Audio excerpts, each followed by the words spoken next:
Bonsoir à tous, jeudi 14 septembre, édition spéciale sur TV78, largement consacrée à l'obtention des Jeux Olympiques 2024 à Paris. Au sommaire de cette édition, l'annonce depuis Lima au Pérou hier, suivie au Vélodrome national de Saint-Quentin en Yvelines. L'enceinte sportive organisait une journée spéciale autour des JO qui s'est terminée en fait après l'officialisation de la nouvelle aux alentours de 20 h. Des Jeux Olympiques 2024 qui seront pleinement vécus dans le département. 4 sites, rien qu'à Saint-Quentin en Yvelines, devraient accueillir des épreuves, dont le Vélodrome. Réaction dans ce journal de sportifs, d'élus, mais aussi d'habitants du territoire. Enfin, pour parler des Yvelines au cœur du projet olympique, nous recevons sur ce plateau deux invités. Gérald Favier, vice-président de Saint-Quentin en Yvelines, en charge de la communication et des grands événements internationaux. Et Jean-Marc Fresnel, délégué au sport à la ville de Versailles. Et puis le reste de l'actualité yvelinoise, bien sûr, à suivre également en fin de journal. On accueille tout de suite nos deux invités sur ce plateau. Je l'ai dit, Gérald Favier, vice-président de Saint-Quentin en Yvelines, en charge de la communication et des grands événements internationaux, ainsi que Jean-Marc Fresnel, délégué au sport à la ville de Versailles. Bonsoir messieurs. Bonsoir. Vous allez nous accompagner tout au long de cette édition spéciale. Alors Paris aura bien les JO en 2024. Décision officialisée hier par le Comité international olympique depuis Lima au Pérou. Au lendemain de cette annonce, comment les Saint-Quentinois accueillent-ils cette nouvelle? Micro tendu par Patrick Jacques de Dixmude et Axel Dwebel. Ça fait 100 ans qu'on n'avait pas eu les Jeux Olympiques, donc bon, c'est une bonne chose. Ça va attirer du monde, ça va peut-être créer de l'emploi. C'est une très bonne vitrine pour Paris, quoi. On ne peut pas dire que c'est quelque chose de négatif. Hein. Et pour Saint-Quentin en Yvelines, avec le golf... Mais c'est super, ils l'ont construit pour ça. Je trouve ça très, très quelconque, ça ne m'intéresse pas tellement. Je trouve que c'est pas mal qu'on ait les JO à Paris. Le seul truc qui me préoccupe un peu quand même, c'est les financements. Quand on voit tous les financements depuis quelques années, on est toujours en dépassement, et ça, tout le monde a l'air de trouver que c'est financé. Moi, j'en suis pas sûr. Écoutez, j'étais même pas au courant, j'en ai entendu, voilà, donc je suis ravie. Ça va ramener la gaieté pour les gens, ça va ramener le travail, ça va ramener un bel événement sportif et un peu de joie dans la France, on va dire. Le verdict a été révélé de l'autre côté de l'Atlantique, mais vécu aussi en direct depuis le Vélodrome de Saint-Quentin en Yvelines. Le futur site olympique organisait une journée puis une soirée spéciale à l'occasion de l'attribution des JO. Plus de 500 personnes présentes et on s'y attendait. L'événement s'est conclu sur une note festive. Patrick Jacques de Dixmude et Michael Elmidoro étaient sur place. La fièvre olympique s'est propagée dans le Vélodrome de Saint-Quentin en Yvelines. Ce mercredi 13 septembre, plus de 500 supporters tricolores sont venus assister en direct à l'annonce du CIO via des écrans géants installés pour l'occasion. Oui, c'est important. Ça fait 100 ans que Paris attend les JO, donc je pense que c'est important de célébrer tous ensemble cet événement aujourd'hui. Être présent pour cette première échéance, je dirais, de confirmation de JO, oui, c'est important. Ouais. On est acteurs tous autant qu'on est à chaque niveau, donc oui. Pour faire attendre ses fans jusqu'à l'annonce officielle, des animations sportives étaient organisées sur place. Le rider de l'équipe de France, Jérémy Rancurel, qualifié pour les derniers Jeux Olympiques à Rio l'été dernier, en a profité pour faire des démonstrations avec des enfants devant le public. C'est important parce que ça pousse et ça fait découvrir aussi le BMX. C'est pas un sport très médiatisé, notamment la piste peut-être un peu plus. Et du coup, ça fait connaître notre sport. Après de longues minutes d'attente, le verdict tombe enfin. Paris est officiellement désigné ville hôte pour les Jeux Olympiques de 2024 par le CIO.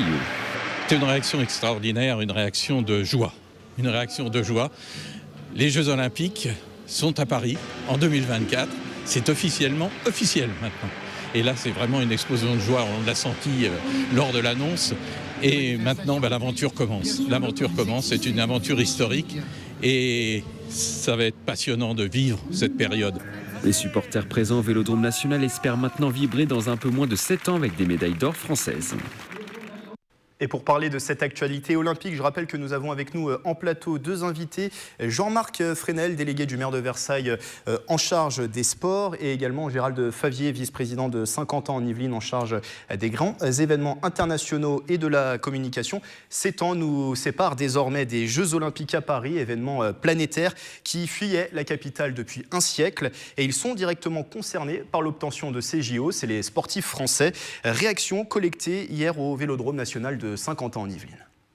Pour moi, c'est un peu sans surprise parce que vraiment, on a mis toutes nos chances de notre côté. Et voilà, c'était beaucoup relégué sur les réseaux sociaux et tout, donc très contente. Ça faisait 100 ans qu'on les a pas eus. C'était l'heure d'avoir...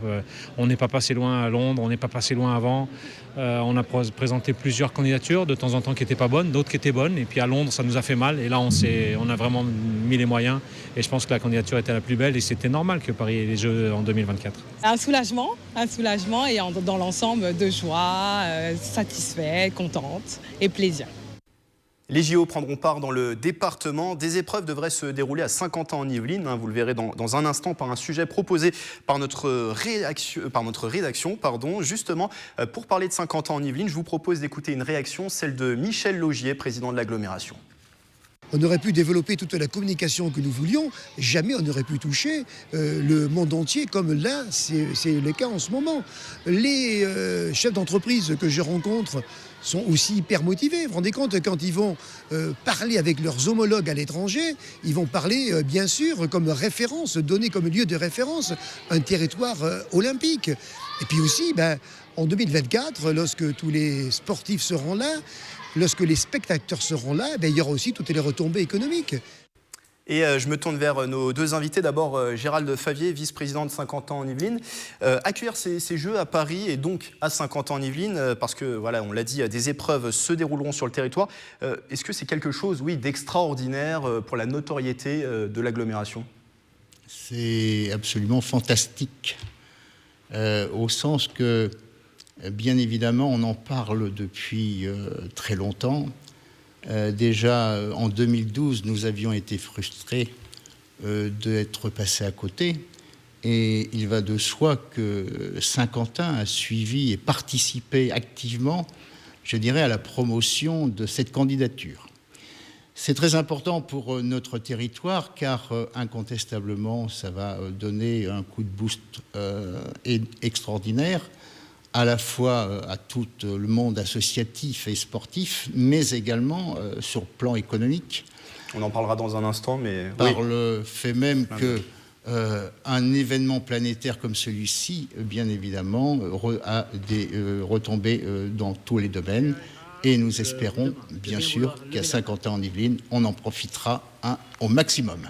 Jean-Marc Fresnel, côté Versailles, qui jouit déjà d'une notoriété internationale de par son château, par exemple. Le fait de recevoir ces épreuves, on parle ici de l'équitation, du cyclisme sur route notamment, quel bénéfice supplémentaire cela va apporter à Versailles ? Il y a du pentathlon aussi. Et le pentathlon moderne également. On l'oublie souvent, le pentathlon quand même est aussi une très belle épreuve. Évidemment, Versailles a sa propre notoriété liée au château, donc c'est aussi une des raisons pour lesquelles le site a été choisi.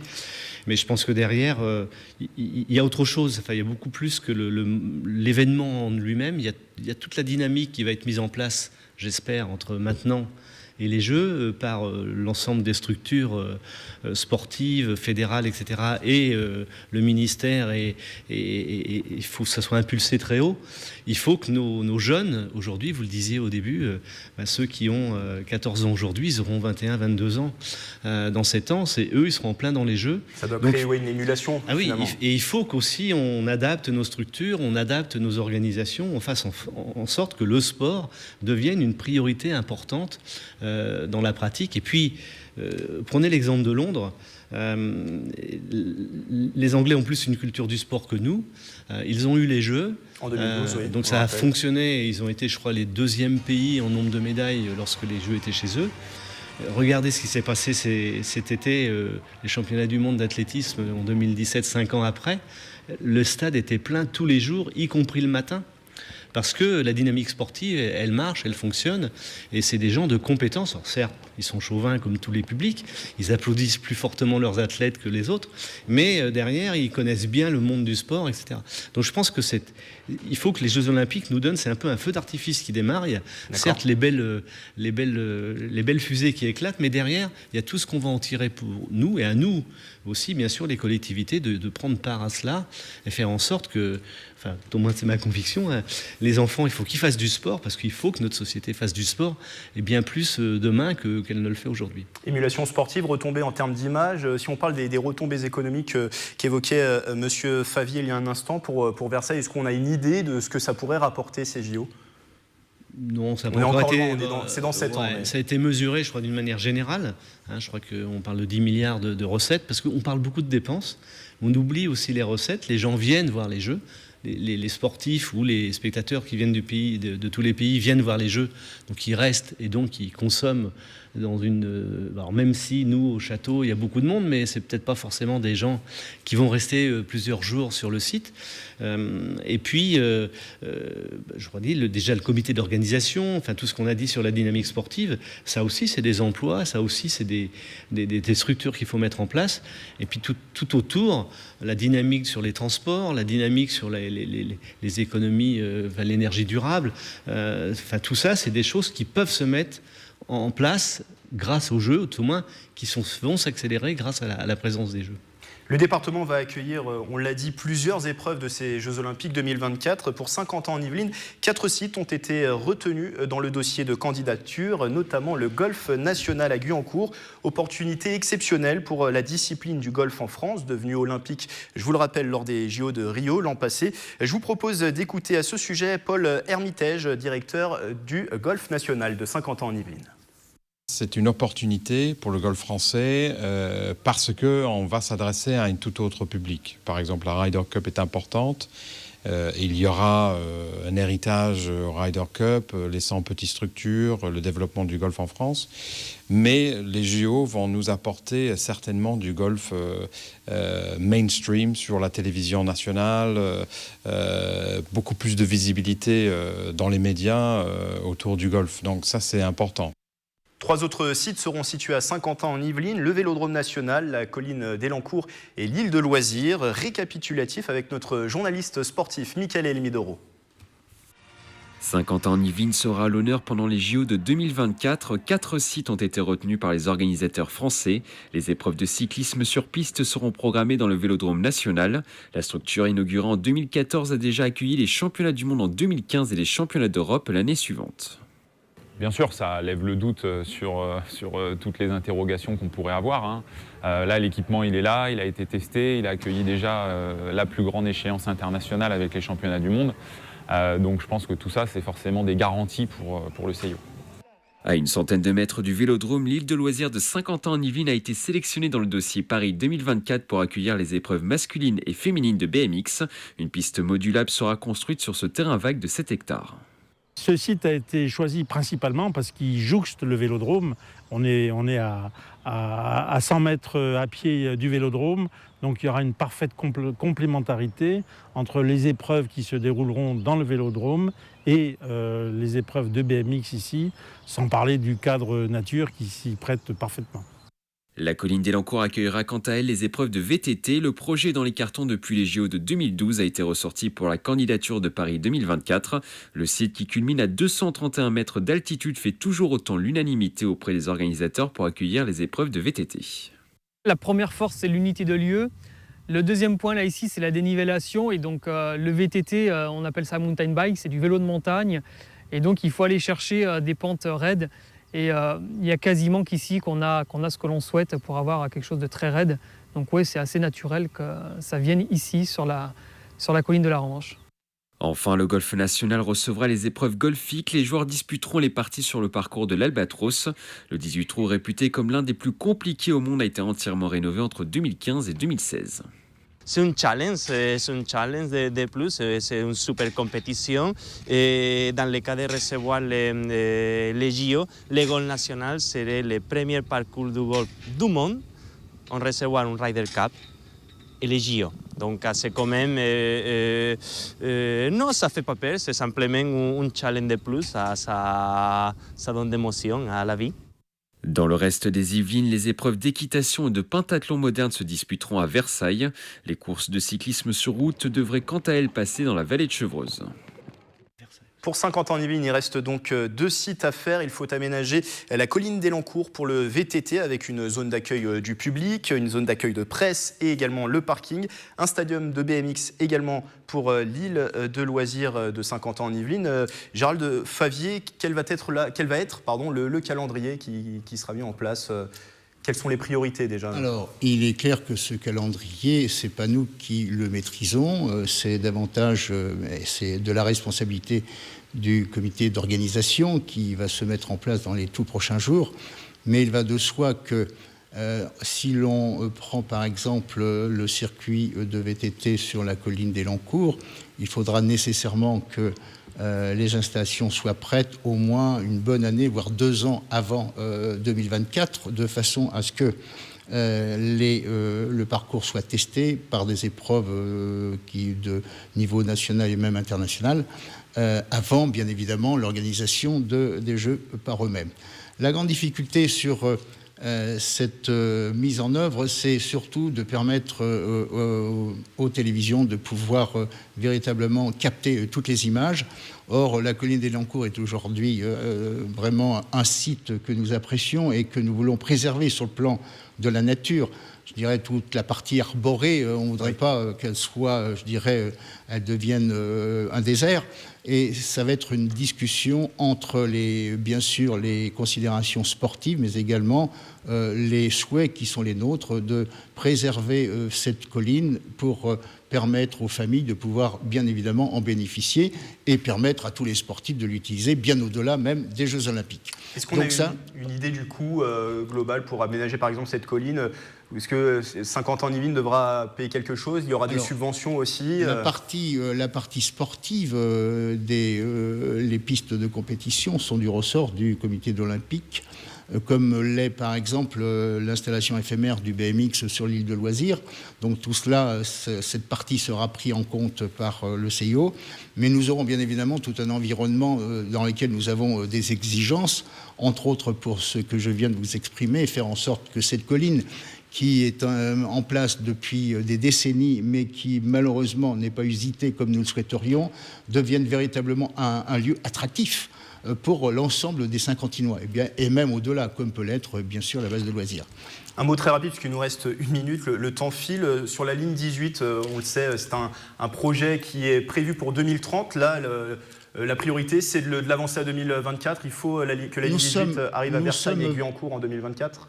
Pardonnez-moi, nous sommes vent debout, je parle les élus de 50 ans d'Yvelines, sur cette annonce qui a été faite effectivement de reporter la ligne 18 à la partie qui nous intéresse, la partie yvelinoise. Et les élus de 50 ans d'Yvelines qui étaient réunis cet après-midi, je parle de tous les maires, vont bien évidemment se mobiliser pour faire en sorte que cette décision soit revue et que la ligne 18 soit en place pour les Jeux Olympiques. Nous en avons besoin, c'est un impératif. Même priorité côté Versailles, oui. Pareil, c'est tous les élus des Yvelines qui se mobilisent là-dessus. Il serait impensable aujourd'hui de penser qu'un projet de métro, de ligne 18, puisse être reculé alors qu'on a les Jeux qui sont en 2024. C'est même pas 2025 qu'il faudrait que ça ouvre, c'est 2023, 2024. Et puis je voulais simplement une petite conclusion.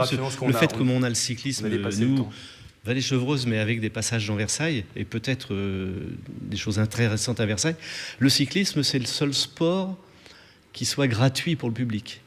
Et donc je pense que là aussi, on aura affaire beaucoup plus d'ailleurs à permettre aux habitants de nos régions de venir et d'être présents sur des événements comme ça, comme l'est le Tour de France, parce que ça se passe devant chez eux ou chez eux, dans la rue, et là c'est gratuit. Alors que quand il faudra aller au château pour voir un concours hippique, c'est un peu plus compliqué, enfin pas compliqué, mais il faut payer, quoi.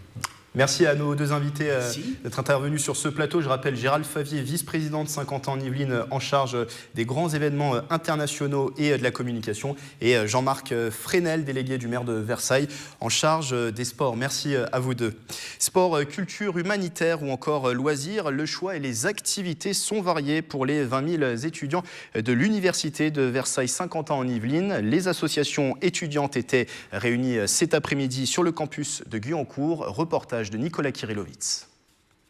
Échanger, rencontrer et expliquer, c'était lors de la rentrée pour les différentes associations de l'université de Versailles 50 ans en Yvelines. Un premier rendez-vous avec les étudiants et une prise de contact pour encourager les entrants à s'investir dans la vie du campus.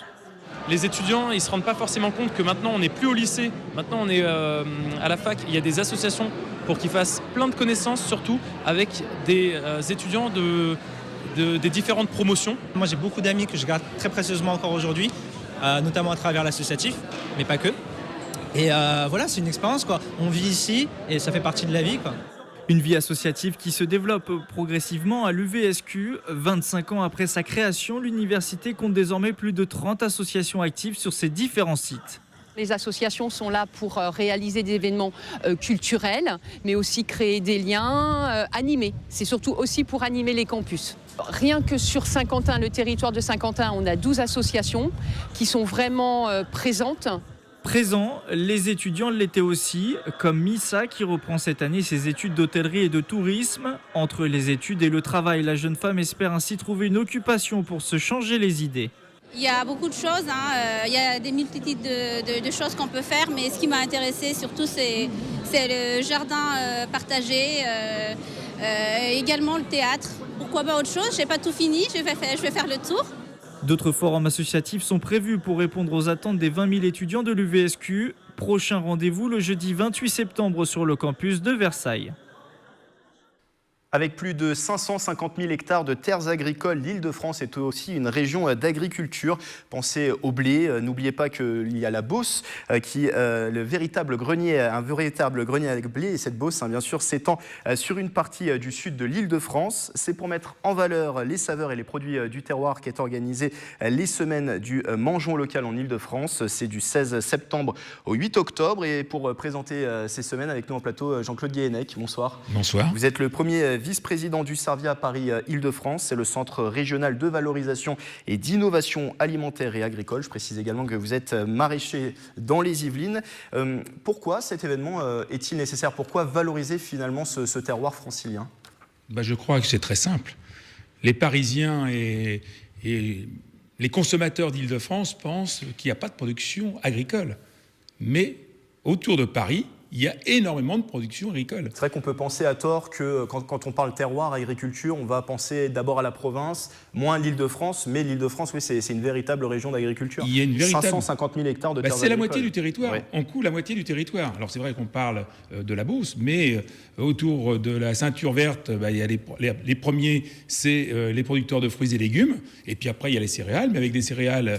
on peut faire des biscuits. Je pense notamment à les deux gourmands qui sont à Crépierre, ces deux jeunes qui se sont installés, donc ils présentent, le Servia les a accompagnés, et donc ça permet de lier la production, mais aussi la transformation, et également les intermédiaires, c'est-à-dire les magasins, et ça peut aller aussi aux boulangers, aux détaillants, à tout ce qui va de la consommation des produits locaux. En plus de nombreux produits qu'on connaît, le pain forcément avec le blé qui vient de la Beauce, le cresson, le fromage aussi, il y a plein de choses, multitude de produits en Île-de-France. Il y a vraiment de tout. Donc le Servia nous permet de confronter toutes les filières, c'est-à-dire du producteur au transformateur et je dirais aux commerçants au sens large, et de mettre tout le monde ensemble pour justement dire qu'il existe des produits en Île-de-France qui sont à notre portée, et c'est pour cette raison-là que nous avons créé la semaine Mangeons local pour que les consommateurs parisiens puissent pouvoir acheter ces produits et se faire connaître. Et donc non pas une, mais des semaines du Mangeons local, puisque 3 semaines elles vont se dérouler pendant 3 semaines, ces semaines du coup du Mangeons local. Quels vont être les grands temps forts de l'événement? Déjà, le premier, le lancement, c'est le samedi avec le marché à la porte de Clignancourt, avec un marché de producteurs. Il y a 11 producteurs qui vont être présents. Donc pour vous justement lancer, il y a Saint-Maur et également le Food Truck. Après, il y a les jardins ouverts. Et puis, bien sûr, il y a également des visites de ferme. Ça se déroule sur 3 semaines, donc il y a des activités tout le temps. Et de toute façon, tous les participants, il y a 500 professionnels qui participent, et ils sont estampillés Mangeons local. Donc ça va du boulanger, mais au boucher, aux producteurs, aux détaillants, et même aussi à la restauration collective, qu'il ne faut pas oublier. On précise d'ailleurs que des établissements yvelinois participent à l'opération, notamment la boulangerie de la Fuette à Montigny-le-Bretonneux, ainsi que les fermes de Galie à Saint-Cyr-l'École, bien d'autres encore. Dernière question. Et les deux gourmands qui sont à Crépierre, qui sont des jeunes... performants qui sont issus pour un des 2 associés du monde agricole. Leurs parents ont une ferme et justement pour transformer les produits, c'est dans la plaine de Versailles. Très rapidement, Jean-Claude Guéhenec, dernière question. En quoi ça serait une réussite ces semaines? Quel est l'objectif finalement derrière à la fin de ces semaines? L'objectif, c'est que les consommateurs puissent acheter des produits de proximité. Nous sommes la première zone, agricole autour de Paris. Et ces semaines du Mangeons Local, je rappelle les dates, c'est du 16 septembre au 8 octobre. Le programme complet de l'événement est à retrouver sur le site internet de l'événement qui s'affiche en bas. Et donc je remercie mon invité Jean-Claude Guéhenec, premier vice-président du Servia Paris-Île-de-France. Merci d'avoir été avec nous. Merci. Avant de se quitter, fabriquez votre propre savon. C'est ce que propose l'association Jardin Passion Partage ce samedi 16 septembre à 14h à Guyancourt. Atelier animé par un artisan un fabricant de savon. Sa savonnerie est labellisée Nature et Progrès. Ces savons sont donc naturels et biologiques et surtout fabriqués à base de miel. Le miel est un agent hydratant. D'abord, c'est bon pour le corps. Mes parents étaient apiculteurs. J'ai été élevée avec les abeilles, le miel. Et pour moi, il est naturel d'avoir du miel dans un produit de soin quotidien comme le savon. Je ferai devant tous les participants en allant bien doucement, en expliquant bien chacune des étapes. Et puis, chaque participant pourra refaire chez lui la même chose. C'est la fin de cette édition spéciale JO 2024 à Paris. Elle est à retrouver en replay sur notre site internet et notre application mobile TV 78. Bonne soirée à tous.